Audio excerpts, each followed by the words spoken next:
12 দিনের টানটান উত্তেজনাপূর্ণ যুদ্ধের শেষটা হয়েছিল দুই পক্ষের সমঝোতার মাধ্যমে।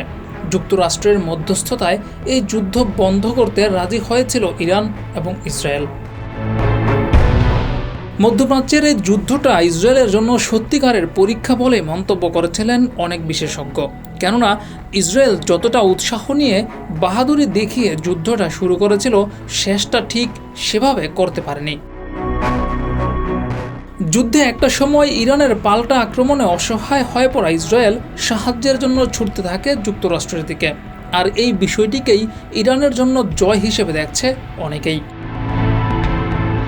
এমনই ইঙ্গিত করে ইরানের সর্বোচ্চ ধর্মীয় নেতা আয়াতুল্লাহ আলী খমেনি একটি পোস্ট করেছেন, যেখানে তিনি ইসরায়েলকে খোঁচা দিয়েছেন এবং জানিয়েছেন যুক্তরাষ্ট্রকেও তারা আর ভয় পায় না।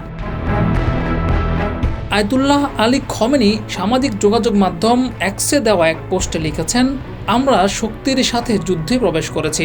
এর প্রমাণ হলো যে ইহুদিবাদী সরকার সাহায্যের জন্য মার্কিন যুক্তরাষ্ট্রের দিকে ফিরে যেতে বাধ্য হয়েছিল।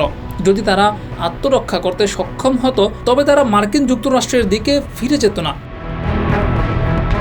খমেনি আরও লিখেছেন, ইরানের ইসলামী বিপ্লবের আগে কেবল মার্কিন যুক্তরাষ্ট্রের নাম উচ্চারণ করলেই জনগণ ভীত হয়ে পড়ত। তাদের সঙ্গে প্রকৃত সংঘর্ষে জড়ানো তো দূরের কথা, এখন একই জাতি এমন এক অবস্থায় পৌঁছেছে যেখানে তারা মার্কিন যুক্তরাষ্ট্রকে আর ভয় পায় না, বরং তাদের ভয় দেখায় এবং যে কোনো ধরনের অভিযান চালায়। জিয়াউর রহমান, যুগের চিন্তা, নিউজ ডেস্ক।